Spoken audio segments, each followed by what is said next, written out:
Welcome back to DVC Weekly. This is episode 64. My name is Jason Rippleding. I'm the broker of Buy and Sell DVC. I'm here with Scott Ferrioli. I'm the owner of DVC-Rental.com and BuyandSellDVC.com. Today is April 27th, 2022. Your 11-month window is going to be March 27th, 2023. And the 7-month window is November 27th, 2022. As always, you can find Buy and Sell DVC at BuyandSellDVC.com. You can find us on Instagram. We have a Facebook group, Twitter, DVC-Rental. Remember the dash to save the cash. TikTok, YouTube. I think you said Instagram, but just essentially pretty much any major social media app, we're on there. And I just want to start out by asking, I'm going to ask Scott a couple questions here. Great. Well, because I've just seen this on the different Facebook groups a lot recently, and that is, are you familiar with the so-called Disney Rash? I have heard of the Disney Rash. I don't think I've ever gotten it. Essentially, most people, it seems majority of people end up getting it like on their legs. I've possibly heard of some people maybe like on their arms and stuff. I don't know if it's just not used to the heat and the humidity down here, a lot of sweating. Before we started recording, Ty had mentioned that he thinks it's anytime like he scratches his leg, like he moves his foot up to like scratch his leg while he's in the park, somehow at that spot is where he'll get the rash. So maybe some sort of like contamination from walking around and getting stuff on your skin. So I have heard of it. I've never gotten the Disney rash, but I mean, it's a real thing. I've seen many people post it. You know, they show their pictures online of their Disney rash. But yeah. I thought it was a myth. And no, it's legit. It never happened to me, but it is legit. Well, that's interesting. And if you have any comments on the Disney rash, please let us know. We would love to hear your thoughts on that. What level have we hit when we're asking people to comment on rashes that they get? Well, this is good information. Maybe you're not supposed to be scratching your leg. Maybe it only happens between April and September. Maybe it doesn't happen in the cooler months. Possibly. I would think maybe if anything less we in the can get to the months. bottom of this Disney rash. Maybe we could stop it. That's a good point. I didn't even think of that. We're just helping the people. And then, so do you think the annual passes will be coming back? I feel like they have to be. I mean, I don't know. I don't know what Disney's rationale is for removing them. I don't know if it's just a money grab. But you've got so many locals here that want to go to the parks all the time, and they're not going because they don't want to spend $100, $150 per day to buy individual tickets, you know? So I have to imagine they'd be bringing the annual passes back, but they brought them back for only a couple of weeks, and then they stopped the sales again.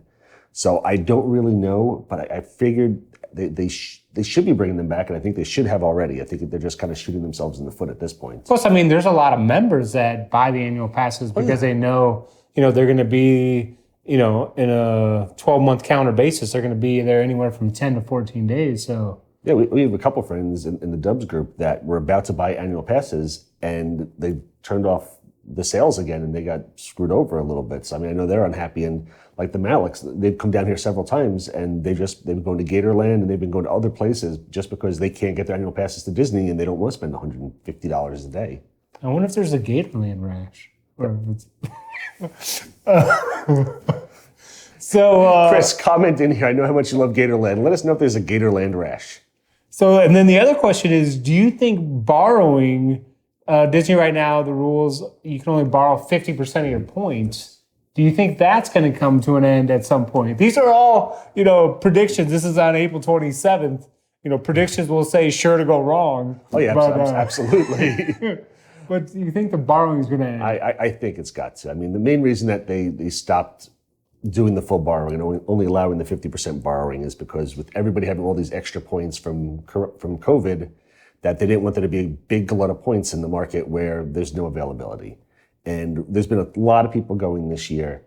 So I have to imagine that hopefully by next year, they'll get rid of the 50% borrowing restriction on it. It's got to come to an end. I don't know legally if they have to. I know their whole thing is always that, you could bank 1 year and borrow 1 year and go up to 3 years. I don't know. I'm assuming that's in some sort of the legalese on the DVC contracts. But I mean, they've got to get rid of it sometime soon. And I understand not wanting to get rid of it right now just because it's busy down here. Right. I mean, there's not a lot of availability for the rest of the year. I mean, stuff is selling out very fast. So I'm hoping that, everybody is now feeling safe to travel. And by next year, they'll say, okay, it's safe to go back to full borrowing because it's not as crazy as it was in 2022. Because do you remember, so did it start right in the summer of 2020? I believe it was right away when they reopened that the borrowing was removed. So that would be like, yes, summer 2020. Yeah, because it's because it's a bottleneck situation where everyone's trying to come, there's no availability, and you just don't know when that's going to end. Yeah. So we'll see what happens there. Okay, so we'll start off with the buy and sell DVC side here. And I just want to bring this up because I just had, a buyer just called in recently and said, I'm looking at this certain listing on your website and I'm prepared to pay this amount per point. Do you know if the seller will accept that offer?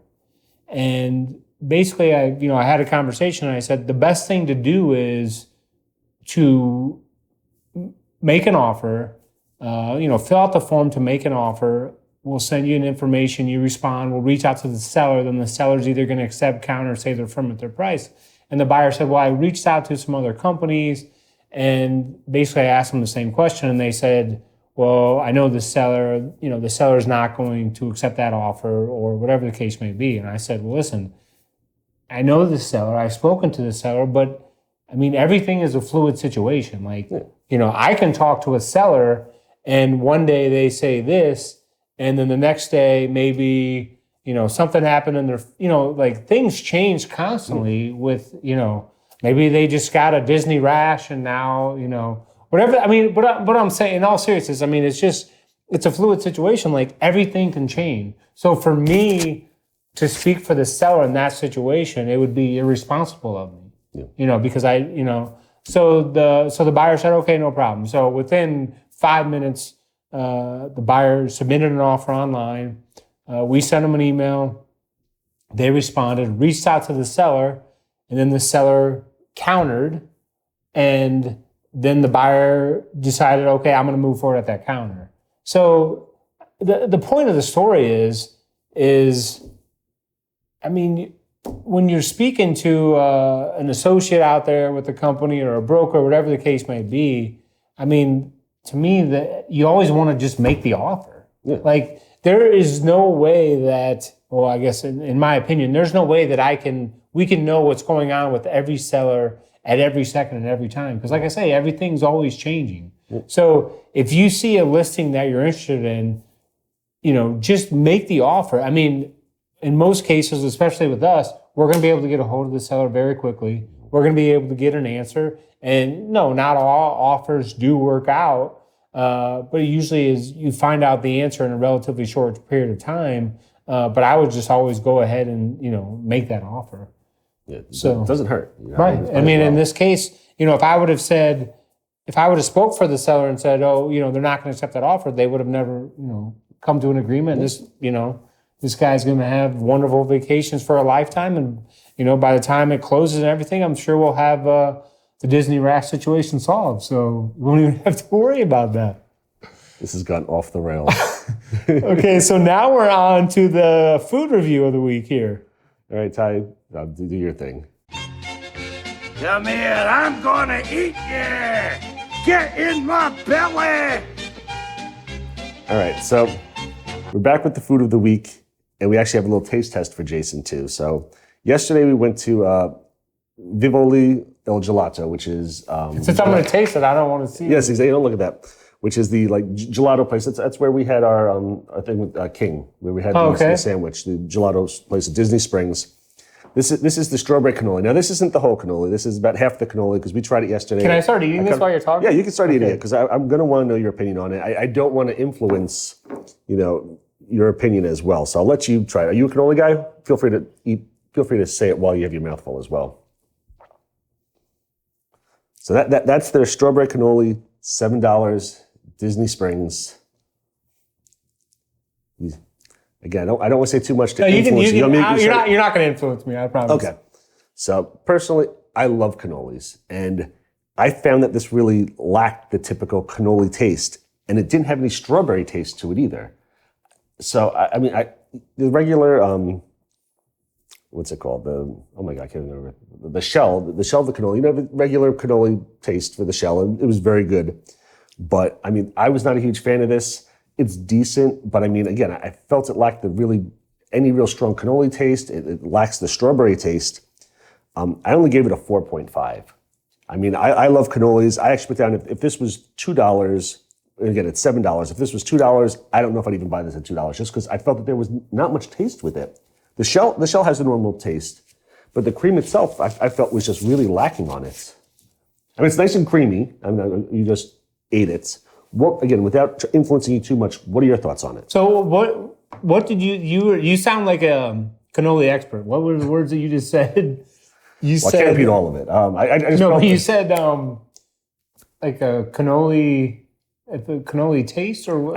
Normally cannolis have, it's got ricotta cheese in there, and it's like an almondy taste. I mean, cannolis. Okay. So I'm not. I just want to say that I'm not an expert on cannolis and cannoli taste. Normally has chocolate chips in there, and it has a very, I won't say a strong taste, but it's a very recognizable taste, cannolis, and I really enjoy them. And I felt that there was none of that in there. And you figured if it didn't have that taste, it would at least, because it's a strawberry cannoli, it would have a somewhat stronger strawberry taste, maybe that overpowered it a little too much. But I didn't find any real strawberry taste in it either. Yeah, I mean, it was, my initial reaction is it's just vanilla. Yeah. There's nothing outstanding about it. There's nothing that's going to bring you back to remember that time we had the strawberry cannoli at Disney Springs. It's just, it's vanilla. There's nothing outstanding about it. Like, I know that it's nice and creamy, but I mean, right. The taste itself, I was like, there's nothing here, unfortunately. Because you say it's at the same place where we had the cookie. Yeah, we had like the ice cream sandwich, gelato in the middle with the two cookies. Like, I remember that much more than I remember this. Absolutely. Like, this is just. Okay, sorry. So I'm not a cannoli expert, but it didn't stand out. So did you have a score for it? It's just I would say it's a 4.9. Okay. Because I can't even give it to the halfway mark because it's. Yeah, again, I was at 4.5. 4.5. So we're right by each other. It's just under halfway. I was like, again, it's not. I'm not sitting there going, this was gross, but I was just going, I could continue to eat it because it's all right. It's creamy, but I'm going, it's not a very good cannoli at all. Like, honestly, you go to Publix or even Walmart probably has better cannolis than that. And there's way better stuff on the menu there. And I got some gelato as well. So in a future review, I'm going to be doing some of the gelato that I got. And the gelato was definitely better than the cannoli was, unfortunately. And then the cannoli is not gelato. That's like a cream. So it's not like an ice cream gelato. That was regular cannoli cream, or lack of it, unfortunately. So now that was good. I'm glad I got to participate in that. It's always fun when I bring you the food, isn't it? All right, so now we're on to the DVC rental side. So on the DVC rental side, I just wanted to mention that just a couple weeks ago, we increased the prices that we're paying to our DVC members. We went from $15.50 a point all the way up to $18 a point for all points. That's the most out of any DVC company out there. The truth of the matter is our competition raised their prices to get ahead of us. So we have to raise our prices as well, just, because if they're paying more to their DVC members, we're going to lose a lot of our DVC members on it. And we know there's no real great purpose of staying low if nobody's coming to us, And because of this, we have to charge a little bit more so we can pay the DVC members more. Again, it's not something we ever really want to do. We've had to do it several times since we started the company. But we have to stay relevant in the market. We have to make sure that we're paying the DVC members enough to get them. Because again, if we're charging the least, it's not helpful if you're sitting there on a wait list for 8 months because we don't have the points for it. Again, just I hate doing it, but it's part of the business, and that's really all I had for this. So, and I just want to mention, just because I think it was a recent article about the family, and I think they were in Ohio. That was renting points. Yeah, it might have been I think it was maybe an Ohio family. I read the same article as well, though. So there's an article, and basically a family rented points, not through DVC Rental, or honestly, or from any of the brokers. Any brokers. It was just an individual, and I believe the amount that they lost was $5,000. Yes, it was $5,000. $5,000. So again, person supposedly booked the room for them. They paid them, and there was no reservation. And now they're trying to recoup the money, and they ended up, I think, using a different broker, and like everything is safe now because they're using somebody reputable at least. So you always have to be careful. You know, a lot of times you go on Facebook, you can get it for cheaper than what the brokers charge because the brokers have to pay the DVC members as well.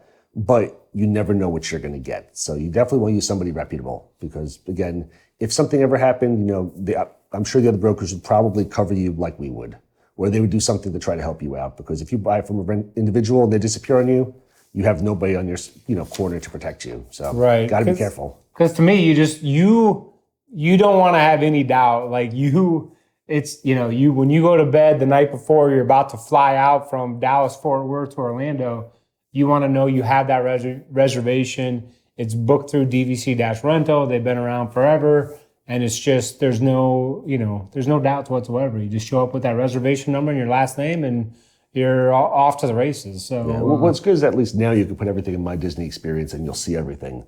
Back in the day, there was no online system to put anything in. So, we'd send you like the confirmation number and like the email from Disney saying, congratulations, you've got this room.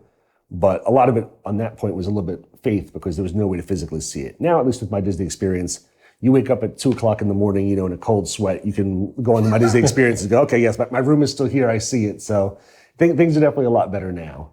But yeah, definitely go with somebody you trust. If it costs a little bit more, it's best to keep your sanity than trying to deal with something. And it's always still going to be less than if you're much less than the Disney. same. Yeah. So I mean, let's not overlook that fact here. It's still you're still going to save money. DVC Rental. You're going to have no doubts, and you get the free parking.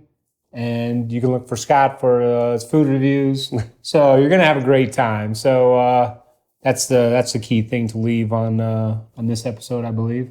So thanks for tuning in. Be sure to hit the like button.